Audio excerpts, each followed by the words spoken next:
हमारे ब्रज में के लाला तू भगवान है। ठाकुर जी बोले काय को मधुमंगल तू ये काय को पूछ रहा हो? बोले ना ना, हमने ऐसी सुनी है कि जब गर्गाचार्य जी आए ना तो वो कह के गए कि यशोदा मैया तुम्हारो लाला नारायण समान गुण ही है, और तेरी हरकतन ते हुए ऐसा लगे कि तू कहीं भगवान तो ना है। तो ठाकुर जी धीमे से बोल जाते हैं, बोले मधुमंगल एक बात बताऊं? बोले कहा, मैं जय जय ही हूं, मैं भगवान ही हूं। तू सांची भगवान है? बोले हाँ। लाला मैं सबन ने बता दूं कि तू भगवान है? ठाकुर जी बोले हाँ बताया। मधुमंगल गयो, सबरे सखान में हल्ला मचाया। बोले तुम्हें एक बात बताऊं? बोले कहा, हमारो जो लाला है ना, बोले हाँ जो भगवान है। ये बात सुन के आधे तो हंसने लगे और आधे छड़ी लेकर के बोले दिखाइयो ने कहां तेरो भगवान। ठाकुर जी निकल के आए कुंज से, आज बड़ी अदा से निकल के आए। ए मधुमंगल श्रीदाम प्रणाम करो, हम भगवान हैं। नहीं मानते, नहीं स्वीकार करते। एक दिन ऐसी लीला भागवत में आती है कि एक बार जागरण हुआ, ब्रज में जागरण कराया नंद बाबा ने। रात भर जागरण का मतलब केवल माता की चौकी नहीं होता, जागरण का मतलब केवल वो नहीं होता। जागरण का मतलब है पूरी रात जग करके अपने इष्ट का स्मरण करना, वो जागरण है।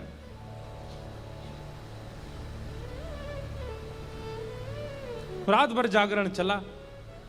तो जागरण के काल में जैसे ही थोड़े ब्रह्म मुहूर्त का समय हुआ, तब घड़ी तो होती नहीं थी, अंदाजा लगाया तो नंद बाबा को लगी कि भाई ब्रह्म मुहूर्त है, क्यों मैं स्नान करवे जाऊं। तो जैसे ही नंद बाबा ने यमुना जी में प्रवेश किया,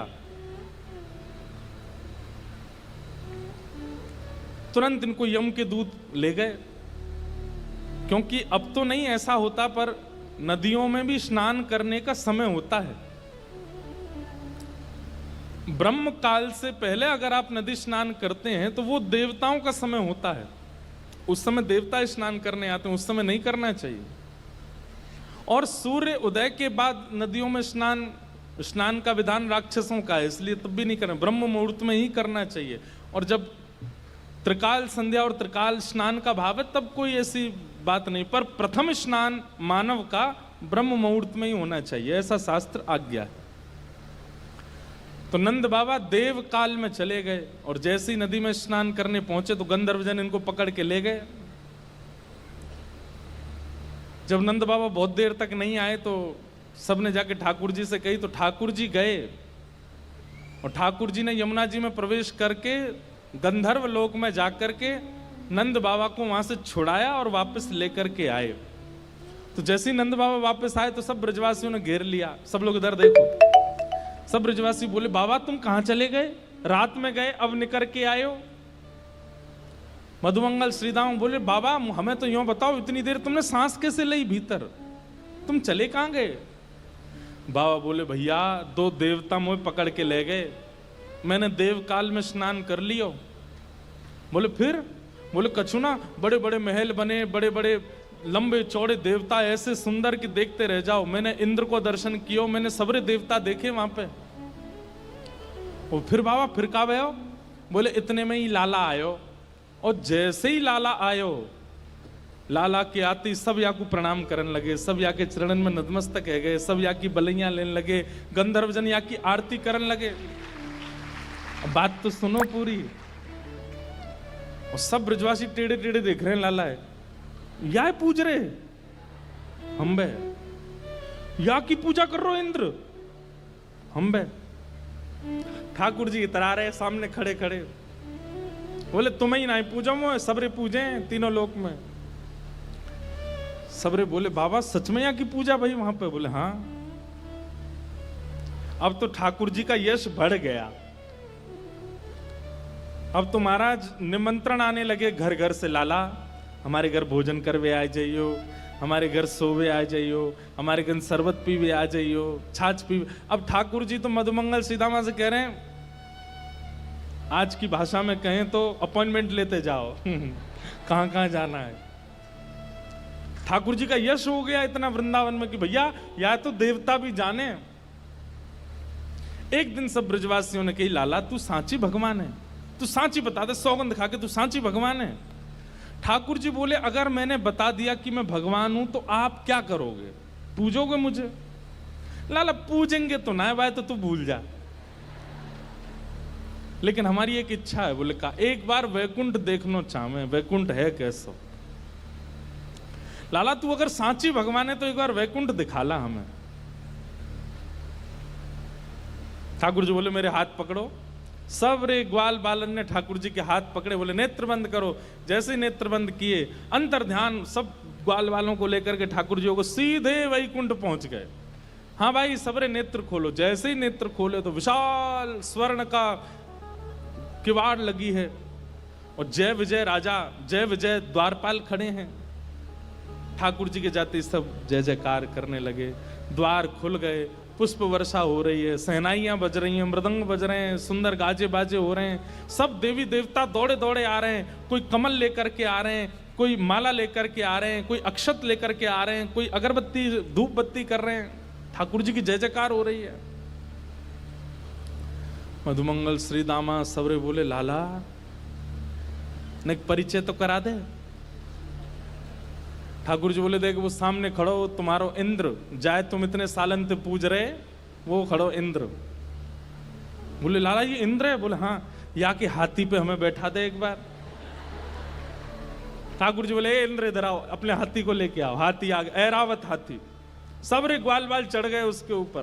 ठाकुर जी लेकर के पूरे वैकुंठ में घुमा लाए, नीचे उतर आए। बोले लाला बहुत जोर को हाथी है, या ले चल वृंदावन, अपने पास ही धरेंगे, वहीं घूमे करेंगे। यहाँ पे ऐरावत हाथी की बहुत सारी सूंड हैं और अद्भुत उसका स्वरूप है, श्वेत रंग का वो है। ब्रजवासी बोले, लाला हमने सुनी है ब्रह्मा के 4 मुंह हैं, एक बार दिखा दे। ठाकुर जी ने ब्रह्मा जी को बुलाया, ब्रह्मा जी आ गए। ब्रह्मा जी जैसे ही आए तो मधुमंगल श्रीदामा जाके स्पर्श करके उनके मुख देख रहे हैं, सच्ची के हैं कि नकली हैं। लाला ये तो सांची है। सब जगह ठाकुर जी ने घुमाया, जिस देवी देवता से मिलना चाहते थे सबको प्रकट कर दिया।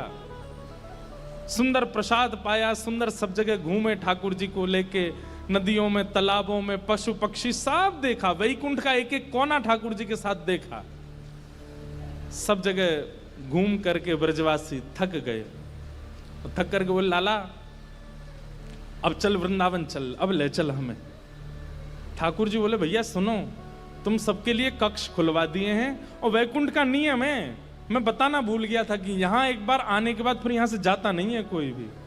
अब तुम सब यहीं वैकुंठ में रहो, क्या बुराई है? ये उर्वशी गंधर्व सब लोग तुम्हारी सेवा में रहेंगे, देवी देवता। अरे तू जब कहेगा इंद्र आ जाएगा, ब्रह्मा आ जाएगा, सब तुम्हारी सेवा में रहेंगे, यहीं बैठे रहो। अब ये सुनते ही ब्रजवासी तो रोने लगे, ठाकुर जी के चरणन में गिर गए। बोले, लाला तू हमारे प्राण मांग ले, तू जो कहेगो हम तो दे देंगे। तू कहेगो आज के बाद हम तो जय जय मान के रोज तेरी आरती पूजा करे करेंगे, लेकिन हमें वापस वृंदावन ले चल, हम वैकुंठ में ना रह सके।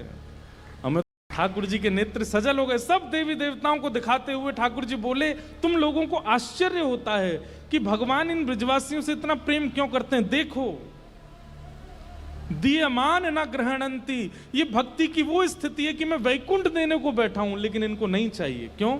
वृंदावन प्रिय है, यमुना जी प्रिय हैं, गोवर्धन प्रिय है। अरे ठाकुर जी ज्यादा दूर नहीं, मथुरा गए थे, 6 किलोमीटर है वृंदावन से, एक भी ब्रजवासी नहीं गया।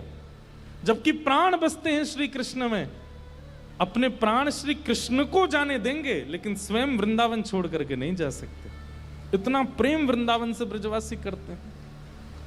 तभी तो गोपियां गोपी गीत में सबसे पहला शब्द ही यही कहती हैं, जयति तेधिकं जन्मना ब्रजः श्रयतं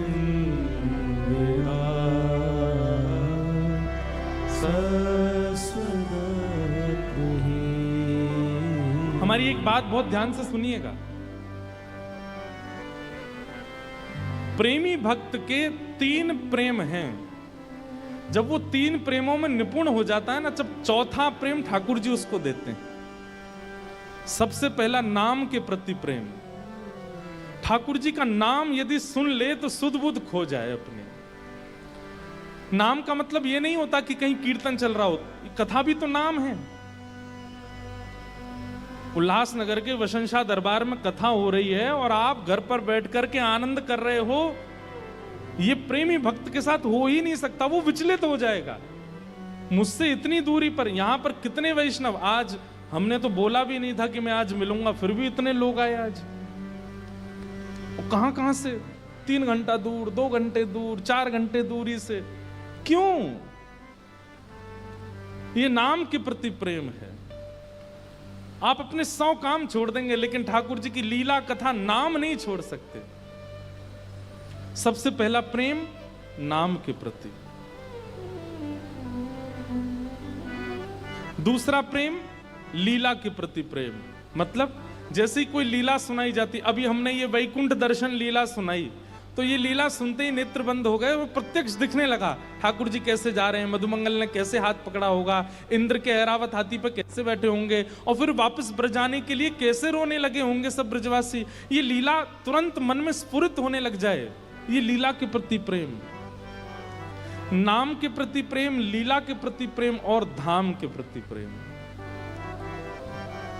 कोई कह दे कि मैं वृंदावन जा रहा हूं तो उसके प्रति ऐसी भावना आने लग जाए, कितना सौभाग्यशाली वृंदावन जा रहा है। कोई कह दे कि मैं वृंदावन से आ रहा हूं तो उसके प्रति ये बात होने लग जाए कि इसके मोतियों से आरती उतार लूं, वृंदावन से आया है।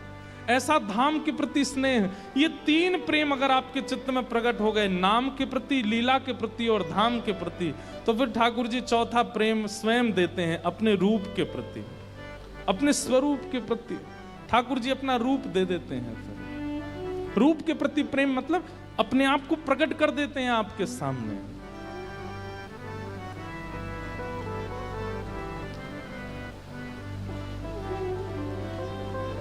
इसलिए भैया वृंदावन में सब उल्टा है।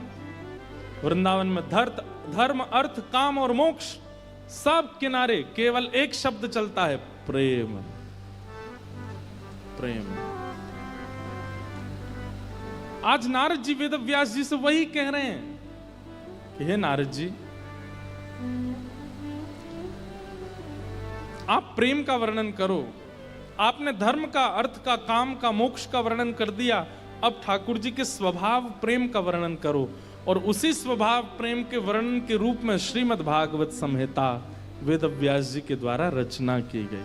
बोलो भागवत महापुराण की जय।